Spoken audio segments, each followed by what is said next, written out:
Hello दोस्तों, स्वागत है आपका ग्रुप क्लासेस में। चलिए आज मेंसुरेशन 2D और 3D के फार्मूले का रिवीजन करेंगे जो यूपी लेखपाल 2022 के परीक्षा में इससे प्रश्न बनेंगे और ग्रुप डी की परीक्षा के लिए भी इम्पोर्टेंट सेशन होने वाला है। तो सेशन को लाइक कर दें और अपने दोस्तों के बीच शेयर कर दें। चलिए स्टार्ट करते हैं। मेंसुरेशन 2D इसके फार्मूले देखेंगे। सबसे पहले देखते हैं हम ट्रायंगल को, त्रिभुज को। विषमबाहु त्रिभुज के लिए क्षेत्रफल क्या होता है इसका, विषमबाहु त्रिभुज का S S minus A, S minus B, S minus C. ये विषमबाहु त्रिभुज का क्षेत्रफल होता है। और यस क्या होता है इसमें, यस होता है A plus B plus C by 2, ऐसे यस निकाल लेंगे। अब चलिए आगे फार्मूला देखते हैं। आगे जब माध्यिका से बने त्रिभुज का क्षेत्रफल दिया हो, जब माध्यिकाएं दी गई हों, 3 माध्यिकाएं दी गई हों इनकी, और उनसे बना त्रिभुज का है तो क्षेत्रफल दिया गया, या माध्यिकाएं दी गई हों तो त्रिभुज का क्षेत्रफल क्या होगा, त्रिभुज का क्षेत्रफल होगा 4/3 इंटू माध्यिकाओं से बने त्रिभुज का क्षेत्रफल। माध्यिकाओं से बने त्रिभुज का जो क्षेत्रफल होगा उसका 4/3 कर देंगे तो त्रिभुज का क्षेत्रफल आ जाएगा। अब चलिए आगे देखते हैं। आगे क्या है, जब भुजा पर लंब दिया गया हो, एक मिनट, अगला पॉइंट है हमारा, जब भुजा पर लंब दिया गया हो, मतलब ये जब भुजा पर लंब दिया गया हो तब इसका क्षेत्रफल कैसे निकालेंगे, 1/2 आधार इंटू संगत ऊंचाई। यही लंब है जो, यही संगत ऊंचाई हो जाएगी। अब लंबी है, अभी एक के सापेक्ष पड़ा है BC भुजा पे, अगर यही लंब इधर से पड़ जाए AB पे पड़ जाए, C के सापेक्ष ये लंब पड़ जाए तो ये हमारी संगत ऊंचाई, ये ई और सी, ये हमारी संगत ऊंचाई हो जाएगी। तो संगत ऊंचाई कुछ भी हो सकती है, ये लंब पे डिपेंड करेगी कि लंब किस कोण से लिया गया है। चलिए अगला पॉइंट देखते हैं। अगला पॉइंट है, जब दो भुजाओं के बीच का कोण दिया गया हो, जैसे ये दो भुजाएं हैं AB और BC, इनके बीच ये कोण थीटा दिया गया है तो इसका क्षेत्रफल कैसे निकालेंगे, AB, और जिन भुजाओं के बीच कोण दिया गया है उन भुजाओं को लेंगे AC, और जो कोण दिया गया है उसके साथ का भुजा वो कोण ले लेंगे। बी कोण दिया गया तो बी कोण ले लेंगे। तो इसका त्रिभुज का क्षेत्रफल होगा AB 1/2 AC साइन बी। यही अगर ये कोण यहाँ पे दिया होता तो क्या होता, तो इसकी संगत भुजाएं ले लेते BC 1/2 BC, ये A दिया गया साइन A आ जाता। इसी तरह का C कोण दिया गया होता तो AB साइन C आ जाता। इसी तरह से इसको करेंगे। आगे देखते हैं अगले फार्मूले की तरफ। अगला फार्मूला हमारा, जब त्रिभुज के तीनों बिंदु दिए गए हों तब केंद्रक ज्ञात करना। त्रिभुज जब ये x1/1 x2/2 x3/, जब तीनों बिंदु दिए गए हों तो इसके बीच का जो केंद्रक है इसे ज्ञात करने के लिए x1 + x2 + x3/3 कर देंगे, y1 + y2 + y3/3 कर देंगे, ऐसे इसके केंद्रक को निकाल लेंगे। अब चलिए अगला देखते हैं। ये फार्मूला रिवीजन की क्लास है इसलिए इसको जल्दी जल्दी में बताया जा रहा है। आप लोग इससे पहले इसके क्वेश्चनों की प्रैक्टिस किए होंगे, लेकिन ये फार्मूला रिवीजन की क्लास है इसलिए आप लोग इनके फार्मूलों का रिवीजन कर रहे हैं यहाँ पे।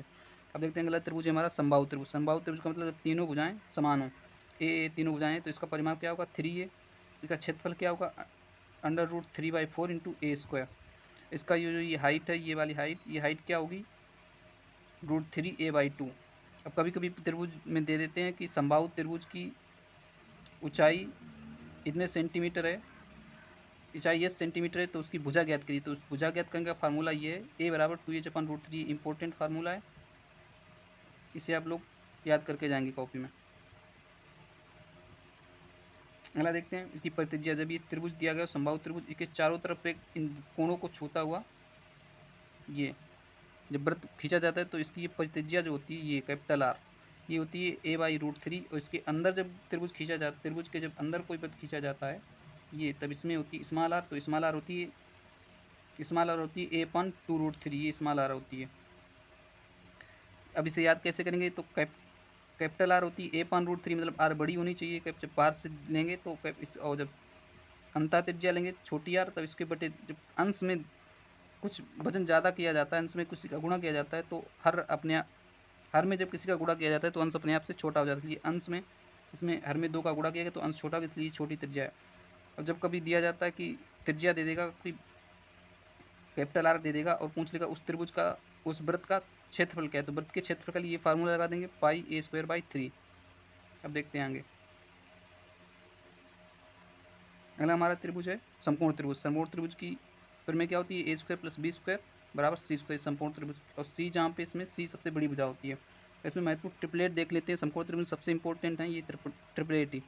ट्रिपलेट देते हैं 5, 12, 17, 8, 15, 17, 5 12 13 8 15 17 9 40 41 12 35 37 7 24 25 11 60 61 20 21 29 ये ट्रिपलेट इंपॉर्टेंट है, इन्हीं पे आपको कोई ना कोई क्वेश्चन देखने को मिल जाएगा आपके एग्जाम में। अब चलिए अगला देखते हैं, समकोण त्रिभुज का क्षेत्रफल क्या होता है? 1/2 आधार गुणे ऊंचाई, ये समकोण त्रिभुज का क्षेत्रफल होता है।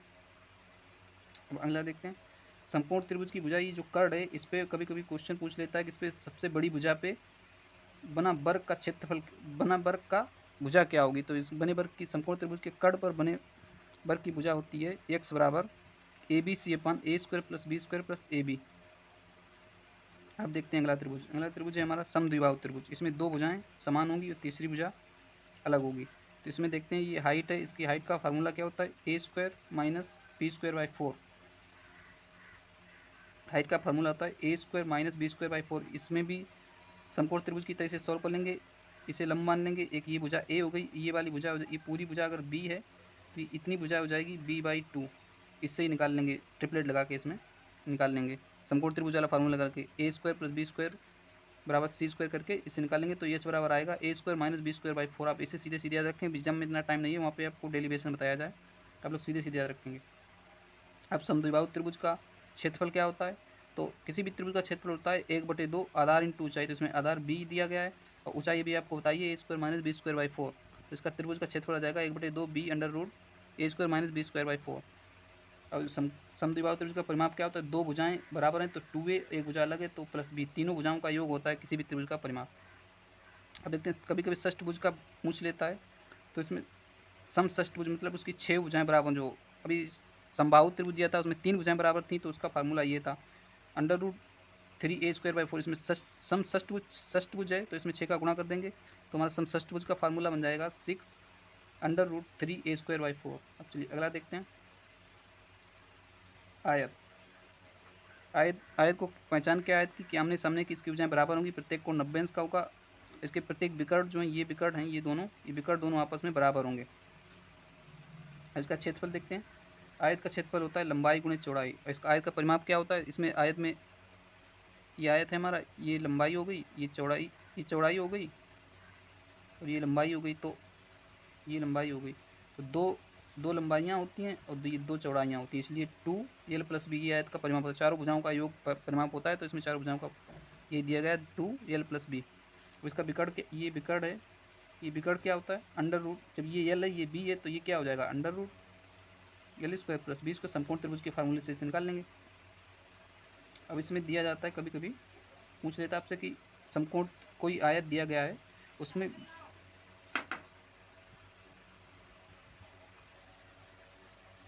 कभी कभी आपसे पूछ लेता है आयत में कि इसके बीच से चौड़ाई, इसके बीच से कोई रास्ता निकाला गया है लंबाई के समांतर, तो उस रास्ते का क्षेत्रफल क्या होगा? l × x। x क्या है? x रास्ते की चौड़ाई है, रास्ते की चौड़ाई, तो l × x ये रास्ते का क्षेत्रफल आ जाएगा। अब कभी कभी दिया जाता है कि इसके चौड़ाई के समांतर, ये चौड़ाई के समांतर रास्ता निकाला जाता है इसके बीच से, तो इसका क्षेत्रफल क्या होगा? b × x। x रास्ते की चौड़ाई हो गई और b इसकी विड्थ हो गई। अब पूछ लेता है कभी कभी कि इसकी लंबाई के समांतर और चौड़ाई के समांतर दो रास्ते निकाले जाते हैं इस आयत, तो रास्ते का क्षेत्रफल क्या होगा? तो होता है x × l + b - x। -x क्यों किया? क्योंकि यहाँ पे एक इधर ले गए तब यहाँ पे ये x आया, अगर इधर से आया तो इधर भी x आया, तो ये इतना बीच का कॉमन होता है, तो एक बार से कॉमन वाला निकाल लेंगे। चलिए अगला देखते हैं। ये कभी कभी कहा जाता है कि आयत के चारों तरफ बाहर की ओर कोई रास्ता निकाला गया है, तो आउटसाइड रास्ता होता है, तो उसका फार्मूला क्या होता है? 2bl + b + 2x। जब आउटसाइड का रास्ता निकाला जाएगा तो ये रास्ता, तो इसमें यहाँ पे प्लस आएगा, तो जब इसके बाहर का रास्ता देखा जाएगा, इनसाइड का रास्ता हुआ, अंदर जब इसके आयत के अंदर रास्ता होगा तो 2x l + b - 2x होगा। यहाँ पे सिर्फ प्लस और माइनस का अंतर है, बाहर का होगा तो प्लस है, अंदर का होगा तो माइनस है। अब चलिए वर्ग देखते हैं। ये वर्ग की पहचान क्या होती है? इसकी चारों भुजाएं समान होती हैं, प्रत्येक कोण 90 अंश का होता है, इसके विकर्ण बराबर होते हैं। विकर्ण का जो कटान बिंदु होता है, जैसे ये विकर्ण है, ये इसका ये जो कटान बिंदु है, ये वाला कटान बिंदु, यहाँ पे 90 डिग्री का कोण बनता है। अब इसका वर्ग का क्षेत्रफल देखते हैं। वर्ग का क्षेत्रफल होता है भुजा स्क्वायर, परिमाप होता है 4 × भुजा, इसका विकर्ण होता है √2 एक्स। इसका ये एक विकर्ण होता है √2x। ये वाला जो विकर्ण है ये होता है √2 × x भुजा की लंबाई होगी, √2 ये हो गया। अब देखते हैं आगे। आगे हमारा समांतर चतुर्भुज। समांतर चतुर्भुज क्या होता है, इसके विकर्ण बराबर नहीं होते। इसका ये विकर्ण किसी दूसरी लंबाई का होगा, ये विकर्ण किसी दूसरी लंबाई का होगा। इसके विकर्ण बराबर नहीं होते, प्रत्येक कोण 90 अंश नहीं होता। इसके ये कोण कुछ और, इस कोण का मान कुछ और होगा, इस कोण का मान कुछ और होगा, इसका कुछ और होगा। इसके दो आमने सामने के जो इसके जो इसकी आमने सामने की भुजा होती है वो दोनों समान होती है, जिससे ये भुजा समान होती है। इसमें देख लेते हैं कौन कौन सी आमने सामने की। ये भुजा है वो इसके समान होगी और ये भुजा इसके समान होगी। यही आमने सामने की भुजाएं जो होती हैं वो दोनों समान होती हैं। इसका क्षेत्रफल क्या होता है, आधार इंटू ऊंचाई। इसका क्षेत्रफल होता है आधार इंटू ऊंचाई। तो इसका परिमाप क्या होता है, इसका परिमाप होता है 2l + b। वही जो आयत का परिमाप होता है वही इसका भी परिमाप होता है, समांतर चतुर्भुज का भी। अब चलिए आगे देखते रहते हैं। आगे क्या है, जब एक विकर्ण और दोनों भुजाओं का मान दिया गया हो, जब एक विकर्ण का मान दिया गया हो, दोनों भुजाओं का मान दिया गया हो, तब इसका क्षेत्रफल कैसे निकालेंगे, 2s, s - a, s - b, s - c। ये होता है जब एक विकर्ण और दोनों भुजाएं दी गई हो तब इस तरह से इसका क्षेत्रफल निकालेंगे। अब देखते हैं आगे। आगे हमारा चारों भुजाओं के वर्गों का योगफल उनके विकर्ण के योगफल के बराबर होता है। ये प्रमेय, इसे याद कर लेंगे। चारों भुजाओं के वर्गों का योगफल a² ab² bc² cd², da²। इसके विकर्ण जो हैं, इसके विकर्णों के योगफल के बराबर होता है। इसके विकर्ण कौन कौन से, ये AC एक विकर्ण है, एक BD विकर्ण है। AC² + BD² इनके बराबर होते हैं। अब आगे देखते हैं। आगे हमारा समचतुर्भुज। समचतुर्भुज क्या है, इसका क्षेत्रफल कैसे निकालते हैं। इसमें ये दो विकर्ण दिए गए हों, D1 D2 दो विकर्ण दिए गए हों, इसका भुजा A हो, तब इसका क्षेत्रफल कैसे निकालेंगे, 1/2 D1 × D2। जब दो भुजाओं के बीच कोण दिया गया हो, ये दो भुजाएं इनके बीच ये कोण दिया गया हो, या ये दो भुजाएं इनके बीच ये कोण दिया गया हो, तब इसका क्षेत्रफल कैसे निकालते हैं। A बराबर होता है a² sin theta. a² sin theta होता है। इंपॉर्टेंट है, इसे नोट कर लेंगे आप लोग। फ्रेंड्स, अगर वीडियो आपको पसंद आ रहा है तो वीडियो को लाइक कर दें और चैनल को सब्सक्राइब कर लें। अब चलिए अगला देखते हैं, समलम चतुर्भुज। समलम चतुर्भुज, इसकी ये दो भुजाएं ये आपस में समांतर होती हैं। इसका क्षेत्रफल कैसे निकालते हैं, 1/2 समांतर भुजाओं का योग इंटू उनके बीच की दूरी। उनके बीच की दूरी क्या, ये हाइट है, वही इनके बीच की दूरी है।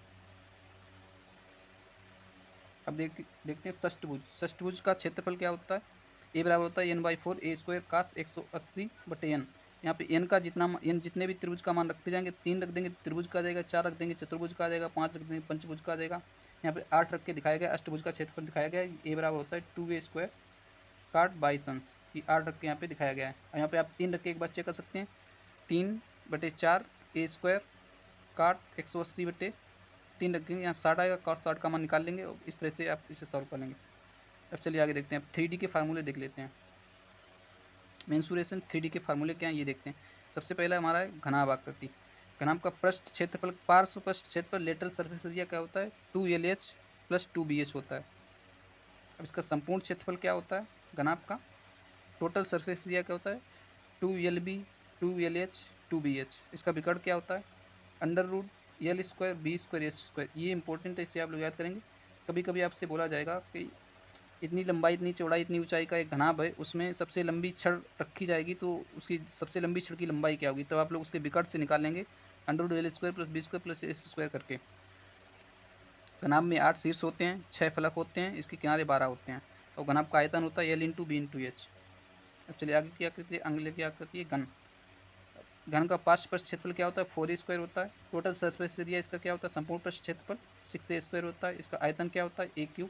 इसका विकर्ण क्या होता है, √3a। ये घन का विकर्ण होता है, √3। अब आगे देखते हैं बेलन। बेलन का वक्र सरफेस एरिया क्या होता है, 2πr/h। इसका संपूर्ण पृष्ठ क्षेत्रफल क्या होता है, 2πr ब्रैकेट h + r।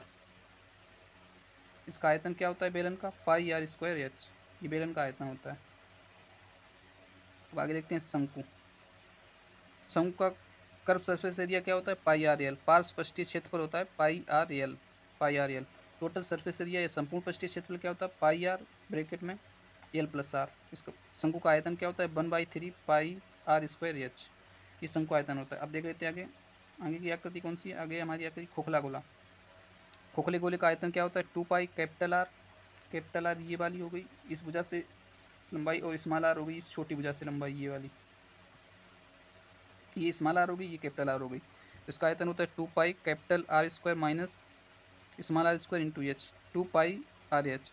अब इसका कर्व सरफेस एरिया बाहर वाला जो ये वाला है, बाहर वाला कर्व सरफेस एरिया ये क्या होता है 2 पाई आर एच होता है। अंदर वाले का क्या होता है 2 पाई स्मॉल आर एच, ये अंदर वाला ये स्मॉल आर है और ये बाहर वाला ये कैपिटल आर है। तो अंदर वाले का होता है small 2 pi small R H, और कर्व बाहर का क्या होता है 2 पाई कैपिटल आर एच। अब देख लेते हैं इसका टोटल कर्व सरफेस एरिया क्या होता है 2 pi capital R plus small r into h. अब इसका संपूर्ण पृष्ठ क्षेत्रफल एक बार और देख लेते हैं क्या होता है 2 pi capital R plus small r, दूसरे कोष्टक में capital R minus small r plus h, ये इसका संपूर्ण पृष्ठ क्षेत्रफल होता है खोखले गोले का। तो फ्रेंड्स ये हमारे आज के फार्मूले थे जिनका आपको रिवीजन कराया गया। आपको अगर वीडियो पसंद आया है तो इसे लाइक करें और चैनल को सब्सक्राइब जरूर से ज़रूर कर लें, और अगर ये वीडियो हेल्पफुल लगता है तो इसे अपने और दोस्तों के पास भी शेयर करें, क्योंकि ये भी यूपी लेखपाल का 31 जुलाई को यूपी लेखपाल का एग्ज़ाम है और 17 अगस्त से ग्रुप डी के एग्ज़ाम शुरू हो रहे हैं। इसके लिए आप ये वीडियो बहुत ही इंपॉर्टेंट होगा, तो आप लोग इस वीडियो को ज़्यादा से ज़्यादा शेयर करें। मिलते हैं नेक्स्ट वीडियो में, तब तक के लिए जय हिंद, थैंक यू।